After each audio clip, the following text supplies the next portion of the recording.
4.0 Piecewise Functions. Warm up by graphing each of these lines. The first thing you always graph is the y-intercept, or the b value, at -2. And then you look at your slope. In this case, it's a value of 1 that sits in front of our x value. It's an m of 1. So it's 1/1, which means we're going to rise 1 and run 1. You want to be very careful with your slopes. And if you can do slopes all the way across your grid.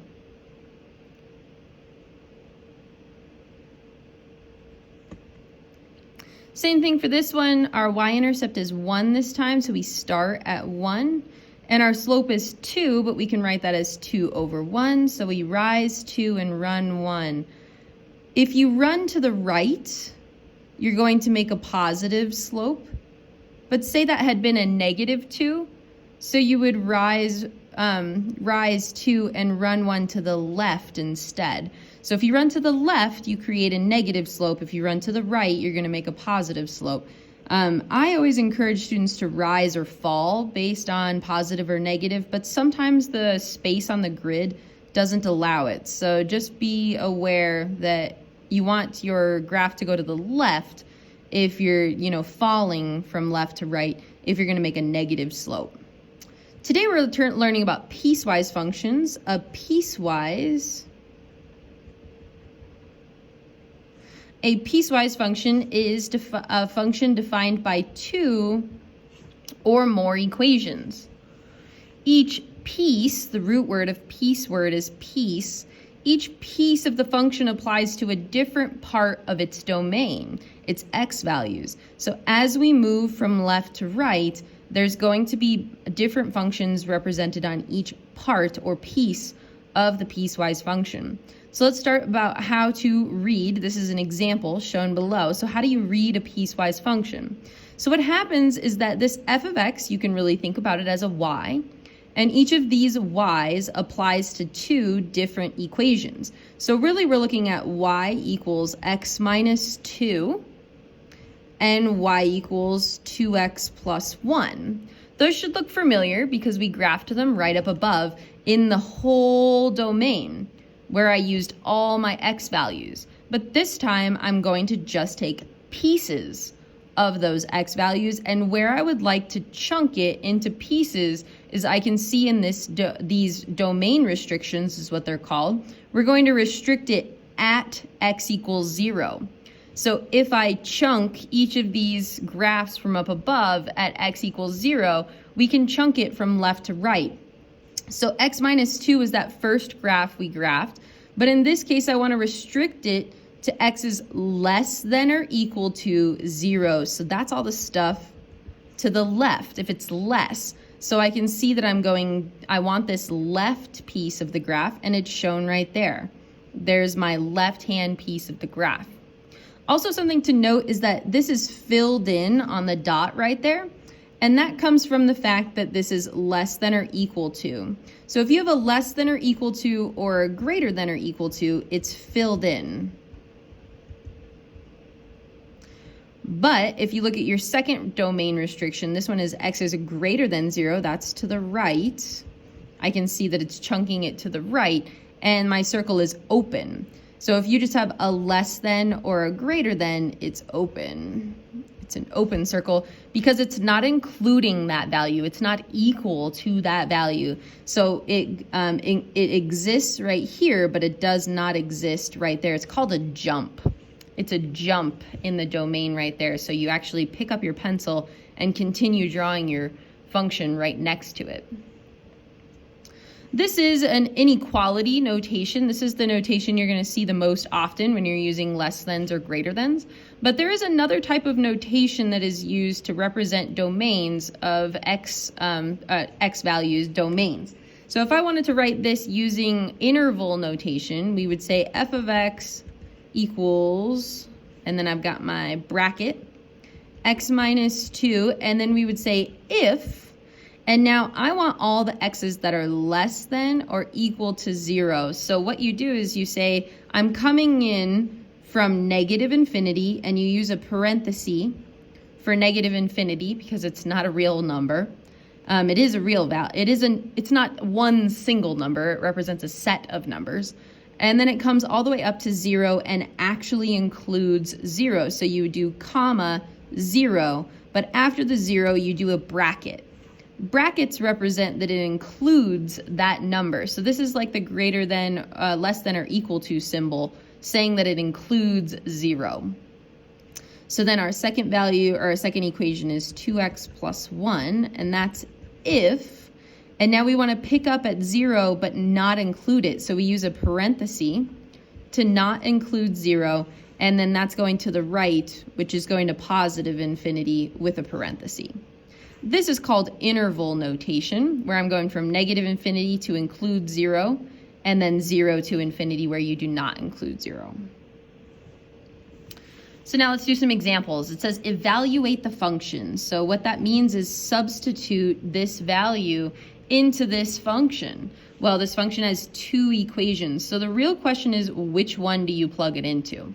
So something I recommend is to make a number line that represents your x-axis and put your domain restrictions on that x-axis. So I know I'm restricting this piecewise function at 0. And I know that if it's less than or equal to 0, so to the left of 0, I'm going to be working with x minus 2. And if I go greater than 0, I'm going to be at 2x plus 1. This is actually still the same equation set that we were using from up above. Something to note, though, is that we're going to use x minus 2 if it's 0 exactly. So I kind of put a little arrow there. So anything less than 0, you know, negative 1, negative 2, and then this would be 1, and this would be 2, kind of represents what equations you're supposed to use for which one. So our first one is we want to evaluate what's happening at 0 exactly. So I can even see it on the graph. At 0 exactly, I'm at negative 2. Well, let's do it mathematically. If at 0, I need to plug it into or substitute it into x minus 2. So I'm going to say instead of 0, or x minus 2, it's going to be 0 minus 2, which is negative 2.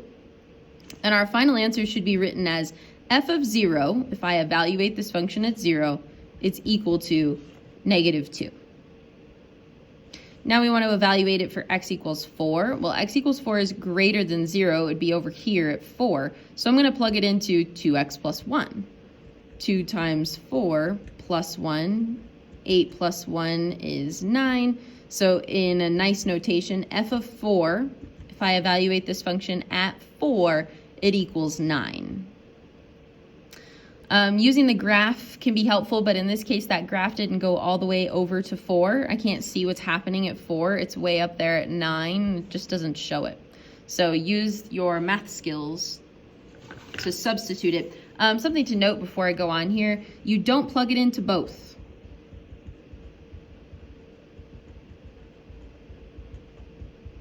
That's super important. You only plug it into one of them because this domain is telling you which one to plug it into. You never plug it into both. You only plug it into one. You just have to decide which part of the domain you are working with and decide which one it needs to be plugged into using your little number line. Which area of the number line does it represent? So pause this video and try this example on your own. Evaluate the function. We want x equals negative 8, x equals negative 2, so on and so forth. So pause this video and try this example.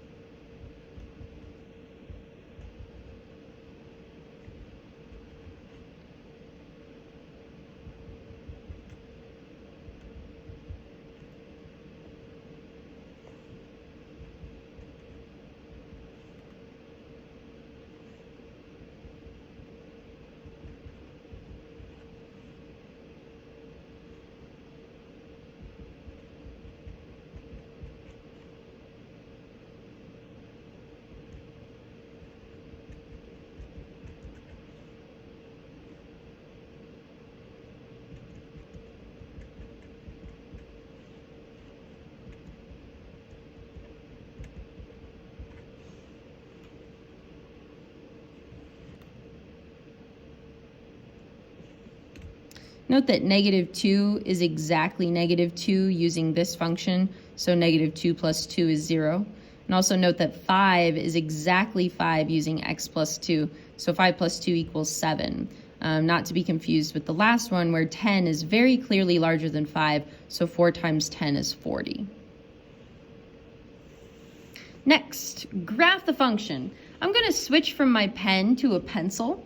And that's something important to note because I want to use my pencil and my ability to erase on this problem. Erasing can become important because we want to erase parts of the function that we don't want. I want to erase parts of the graph that I don't want. So we want to graph this piecewise function. I know that my domain break is going to be at x equals 0. So I know that it's either going to be going to the right of 0 or to the left of 0, depending on which one we're working with. So the first one here is x is less than 0, so I know it's going to be going to the left of 0. So our equation is y equals negative x minus 4. And we can start graphing that. I also know that it's a less than, so this is an open circle when we start to graph it at our domain break. So I know my domain break's happening at 0, so I can put an open circle at negative 4, open circle. And then it's negative x, so it's going down from left to right. Now I'm only going to fill in this part because I already know this, but do I need these other two slopes? No, I don't. X is less than 0, so I do not need those two slopes as part of my graph. My second line is y equals x.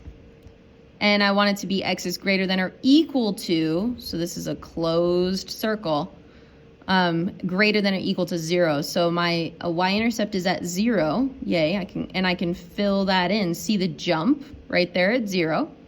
And then this is a positive 1 slope, so up 1 over 1 across my grid. So now I have a graph all the way across using two pieces of linear equations. Last one, write a piecewise function for the graph using interval notation. So something important to note is that this graph right here, I can't quite see the y-intercept, so I'm just going to continue it, and there we go. I can see that the y-intercept is down there at negative 6. But you want to write your piecewise function from left to right, so this equation is the one that is happening furthest to the left. So let's call this f of x, just to give it a name. I'm going to open my bracket, and I'm going to have two different equations, the left one and the right one. So let's do the left one first. The y-intercept is at 0, and the slope is falling 1, running 1, falling 1, running 1. So this is negative x plus 0. The y-intercept was 0. I'm not going to write the plus 0. Then we say if, and now we're going to put our domain restriction. I can see that the domain restriction is happening on this one here at positive 2. And I can see that it's all the stuff that's less than 2. I also note that this is an open circle, so it's going to be from negative infinity to 2. And it does not include 2. Negative infinity to 2. Another way to write it, not using interval notation, using the inequality notation, you would say x is less than 2, just as a side note. The second one, I can see that the y-intercept is at negative 6, rise 1, run 1, rise 1, run 1. So it's going to be a positive 1 slope minus 6. That's the y-intercept. If closed circle at 2, so bracket 2 on to positive infinity, close bracket. And the way we would write this using our inequality notation, you would say x is greater than or equal to 2. Thank you.